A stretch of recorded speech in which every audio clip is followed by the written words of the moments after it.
It's time to drop it in the thing. If we get the motor in today and the trans in, then my job is done. No. I promise he's you. coming back. I'll drag him back for something.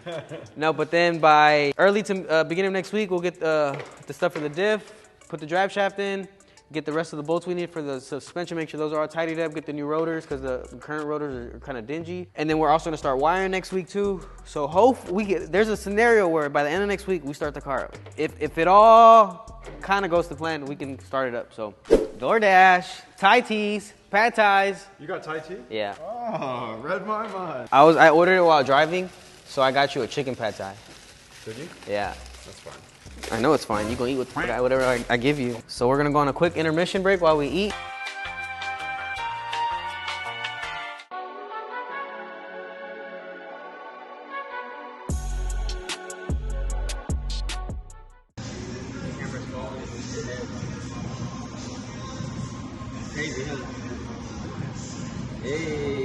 Ladies and gentlemen, the time has now come. Ooh, clutch stuff. We didn't even do an intro to the clutch stuff. Where is it at? So this is the GM9 SPSS. This kit includes the Perf Street sprung disc, the PL Sport, and the alignment tool, this is Josh's type of tool, huh? This is what you like. Look, this is what Josh likes to play with. Shout out to ACT, Advanced Clutch Technology.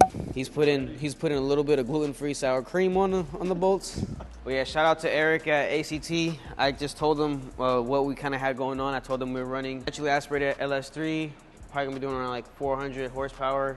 I don't know, we'll see. With the T56 Magnum F transmission, and then he recommended this whole setup. So this is what we have here. This is good for mostly street use with a little bit of, I think, autocross or, sport and rowdiness, but mainly a street. But this should be a bulletproof setup. That transmission is supposed to hold up to 700 horsepower, which I don't think we're not even going to touch that. Yeah, unless we're not getting near that. So.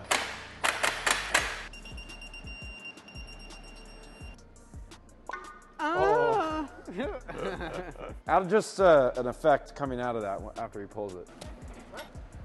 Our videos get more entertaining every single one we shoot, it seems like. I can tell because you're over there smiling behind the camera like you're watching it through YouTube. We got the motor in. It was a bit tricky, but if you're ever doing an E30's LS swap, you got to do what the dude James from Sicky did and just loosen up the motor mounts, let them sink in, the brackets to the block, loosen those up. Yeah. Make sure it's all loose, and then it'll sit right in. And then tighten them, yeah, because that was we were struggling. Yeah, it was a bit of a mission, but it's all in now. We also got to put the bell housing on that, so now we're gonna just put the slave cylinder onto the tranny, put in our Chase Bays clutch line. They sent us the clutch lines and they sent us the fittings for if it was either a TR, a 6060 or a T56, which we have a T56, so boom.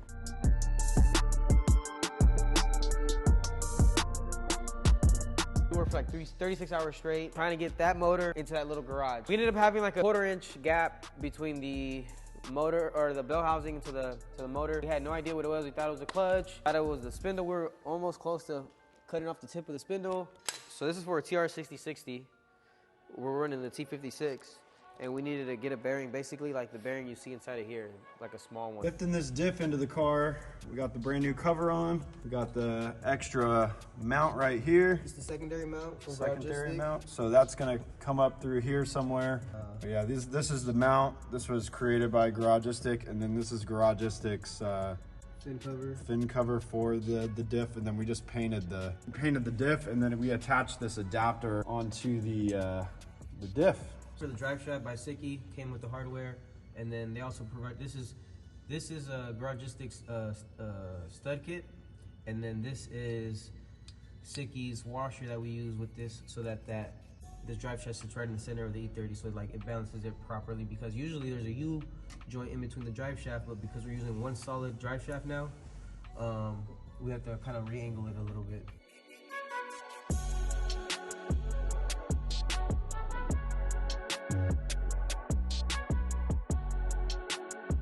You're probably all wondering why the video got cut short. Stuff just got too complicated and too hectic with the whole SEMA crunch and everything like that. Didn't unfortunately get as much footage as we would have liked to finish this video. Had customers' cars in here, plus trying to build this car. Basically, the E30 was not the main priority. I mean, it was a priority because we have legal obligations to our partners, but we also had to make sure our clients are happy, so we keep them satisfied. When it's all said and done, we did get the engine in, we got the trans in, we got the drive shaft in, the diff, and the axles in. There was complications with every single step along that way too. It was tough getting the headers in. Yep. We ended up getting the headers in. We thought it was the bearing, but it actually was the drive shaft, and we needed to knock off about 3/4 of an inch off so that it could fit fine. And once we cut that off, it fit right in. Problems with the diff fitting.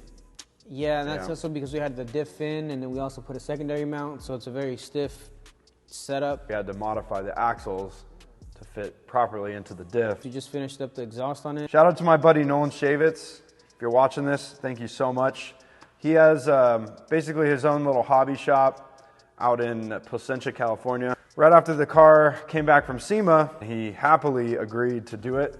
So he came by the shop, kind of looked at everything, we game planned it. From the headers back is an entirely custom exhaust. He did everything, bent all the pipe, welded everything. I think the only things that aren't custom is the muffler, the resonator, and the cutoff.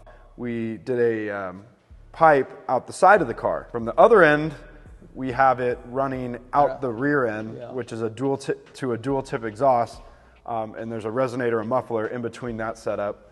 And that should quiet stuff down for some street driving so we're not pissing people off. The next 2 videos may or may not fully line up or patch up, but we're just closing out these videos, and then we're gonna announce when we officially announce the basically phase 2 of this build. This car will go through a lot of different iterations. Right now, we're gonna just finish this off, seal the deal on it. With that being said, make sure you guys check out our website.